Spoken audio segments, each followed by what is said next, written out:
對於網傳話 Foodpanda 要執笠呢件事呢，我都做咗少少資料搜集，可以話俾大家聽嘅。事緣因為好多位師兄呢都喺外賣群組嗰度呢都不約而同咁樣表示呢，已經喺5月連續幾個星期一都攞唔到工作嘅更數，即係工作嘅日子。明明就係星期一下晝就已經搶㗎啦，但係都搶唔到，同以前就有啲分別啦。以前就好易搶嘅，而家就乜嘢時間都冇晒啦。呢個亦都好確切反映到呢 Foodpanda 自己放出嚟嘅更數呢係咪已經比以前少咗好多呢？呢一個亦都好真實嘅 order 嘅數量少啦，單數少，咁自然就係需要嘅外賣員都會減少啦。所以呢排傳得好行嘅傳說就係話 Foodpanda 究竟會唔會喺8月嘅時候執笠呢？咁啊，當然呢啲傳說就梗係一啲有心人去講出嚟㗎啦。主要都係為咗打擊 Foodpanda 內部嘅人嘅士氣，尤其是係外賣員嘅士氣啦，同埋就係叫外賣嘅顧客佢哋會唔會聽到呢個消息之後呢受到影響呢？有啲裝咗 Foodpanda 嘅 Panda Pro 會員嘅會唔會即刻去 cut 咗個會員呢？首先講講我對呢件事嘅立場啦，之後我會講下對呢件事嘅分析嘅。咁我覺得呢件事呢絕對係假嘅，係一啲有心打擊 Foodpanda 嘅人士去講出嚟嘅啫。但係 Foodpanda 有冇執笠嘅趨勢呢？咁呢個我會喺後期俾一個詳盡嘅分析大家嘅。咁首先第一，點解佢係假嘅呢？因為呢個第一，佢唔係一個官方嘅消息啦，唔係官宣啦。之前嘅2次大型社交平台執笠事件呢， Uber Eats 同埋 Deliveroo 呢，都係透過官方社交平台去宣佈佢哋嘅執笠事件嘅。事前雖然都會有一啲網傳嘅消息啦，但係絕對唔會講到好確切係幾時執笠嘅。只係話佢哋可能會執笠，就嚟執笠嘅啫。所以一日冇官宣呢件事都唔會係一件事實嚟嘅，一定係大話嚟嘅。第二就係 Foodpanda 啱啱先喺4月嘅時候接收咗 Deliveroo 嘅會員啦，免費送咗6個月嘅 Panda Pro 嘅會籍俾佢哋啦，反映到 Foodpanda 其實都有心去打呢一場嘅外賣戰爭，更加喺4月之後大力投放資源落去呢，打呢場嘅價格戰啊！打唔打得贏就另一回事，但係佢大量投放資源落去呢個就係事實。點會喺打咗1個月價格戰之後呢 Foodpanda 就會決定去執笠呢？呢一場嘅價格戰最少要維持1年半載啦，所以叫外賣嘅人就真係有福啦，大把優惠陸續有嚟。同埋最後一個原因就係 Foodpanda 嘅母公司係一間德國上市公司啦 Delivery Hero 啦，咁佢哋嘅業務其實係遍佈全球嘅，包括係歐美啦、東南亞啦、台灣、日本啦等等啦。咁喺某啲嘅地方都市佔率都仲係領先嘅，所以 Foodpanda 嘅母公司其實都算係財雄勢大啦。所以佢哋會唔會 support 香港嘅 Foodpanda 去繼續營運呢？睇佢哋短期4-5月裏面投放資源嘅趨勢呢，咁就係應該冇咁快諗住投降嘅。但係事情又咁講，另一邊廂我亦都俾一個分析大家啦。Foodpanda 會喺香港一步一步咁樣去打輸呢場價格戰啦。市場佔有率不斷咁樣被蠶食啦。Kita 公港唔到2年已經成為咗香港嘅龍頭外賣平台㗎啦，市佔率已經攞咗第1位啦。上一次幾個月前嘅統計已經係達到44% 啦。如果而家嘅價格戰嚟計呢，我相信 Kita 已經去到50幾60% 嘅市場佔有率㗎啦。點解我咁樣估呢？因為 Kita 嘅價格戰實在係贏到離晒大譜，贏咗 Foodpanda 9條街以上。咁點解會咁呢？始終價格戰就係好殘酷，邊個有錢燒就邊個有着數，邊個燒得起錢咁就幫襯邊個。無論外面啲人點話你 Kita 都好啦，話你冇品啦，抽呢個 Deliveroo 水啦，又剝削自己啲外賣員啦，個客服就廢到死啦，啲外賣大單又唔肯分2個外賣員去送啦，夾硬要1個外賣員食晒佢。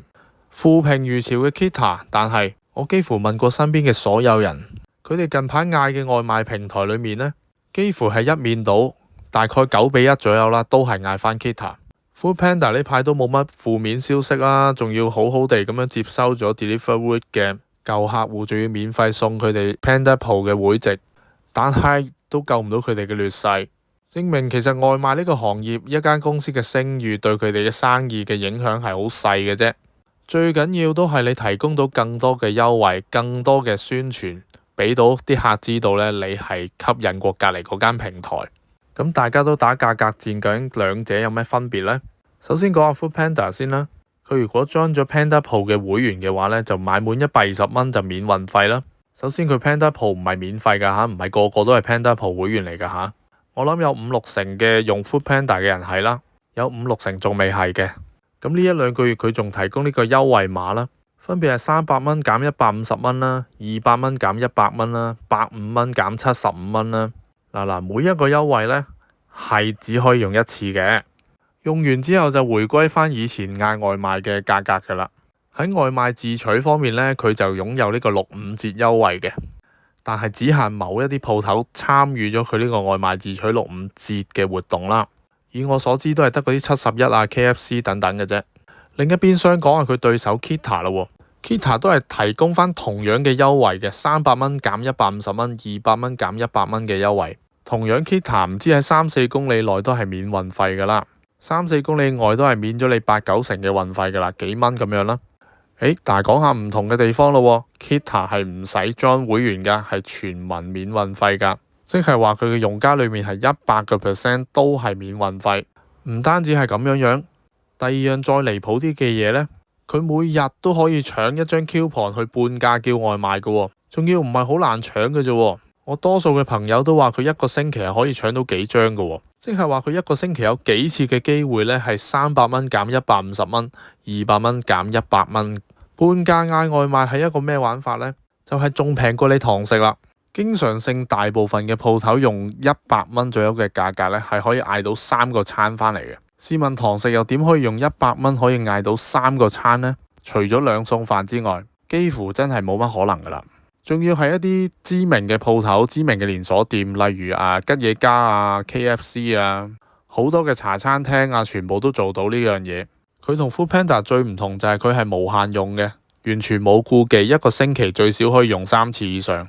佢燒錢嘅力度當然係比 Foodpanda 大好多倍啦。同埋我亦都見到好多商戶去參加呢個 promotion 啦。